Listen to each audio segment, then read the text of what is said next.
Despite the military pressure from 5 divisions plus 2 brigades and the deployment of what the Israelis referred to as the second line of villages, heavy bombardment was conducted. Lamars was hit from 35 kilometers away. Haifa was targeted, followed by a direct strike on Tel Aviv from a distance of 120 kilometers. The Israeli military entered the second phase of its assault on what it called the second line of villages, marking a significant setback for a simple reason. Advanced missiles were launched for the first time over a range of 35 kilometers. The first strike targeted a naval monitoring and observation base in Lamars, followed by a direct hit on Tel Aviv's Haim area. This latter strike was particularly significant for 2 reasons. First, the target was an intelligence base, specifically linked to Unit 8200. Despite the exceptional protection measures in place, the base was successfully targeted, which was unexpected.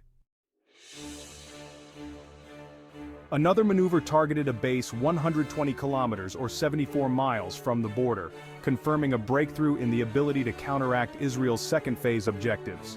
This phase aimed to disable Hezbollah's rocket launching systems. However, the Israeli goal of halting missile launches toward Haifa and Tel Aviv was unachieved. Strikes hit both Haifa and Tel Aviv at 55 kilometers and 120 kilometers from the border, respectively, before the second phase of the Israeli assault began. These precise missile strikes, coupled with the apparent failure of the ground offensive, raise many questions about the effectiveness of Israel's strategy. Additionally, drones were used to strike Al-Qaim military camp, with direct hits confirmed by camera footage.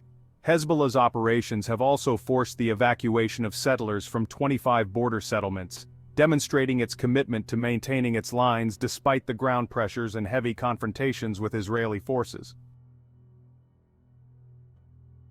Finally, the latest developments included heavy missile strikes targeting Kiryat Shmona and surrounding areas, surprising the Israeli forces.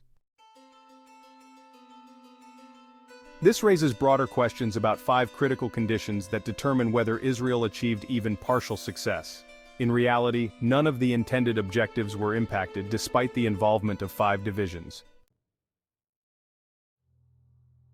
Reports indicate casualties within the 51st Battalion yesterday and today, which continues to bear the cost alongside Division 66. Division 36 relied on the Golani Brigade for direct engagement, while other divisions focused on infiltration operations.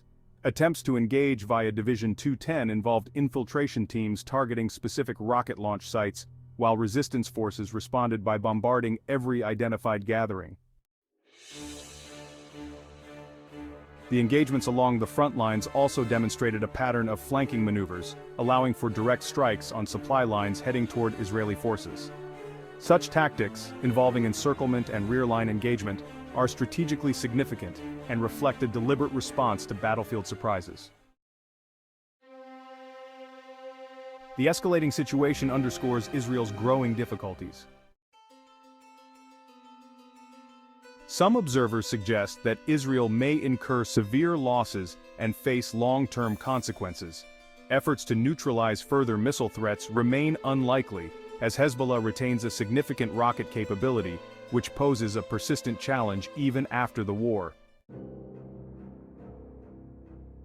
Strikes on Tel Haim, an intelligence base, highlight the precision of operations.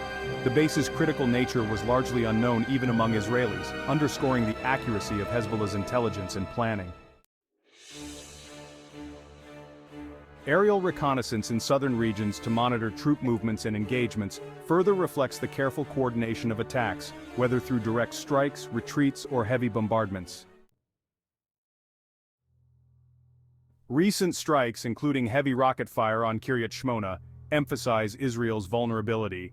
The military area's bombardment demonstrates effective planning and task distribution, undermining Israeli attempts to counter the offensive. Despite relentless airstrikes and intense fire across multiple regions, the resistance continues its operations. Strikes on Tel Aviv and other locations challenge Israeli claims of defeating Hezbollah and suggest a more complex reality.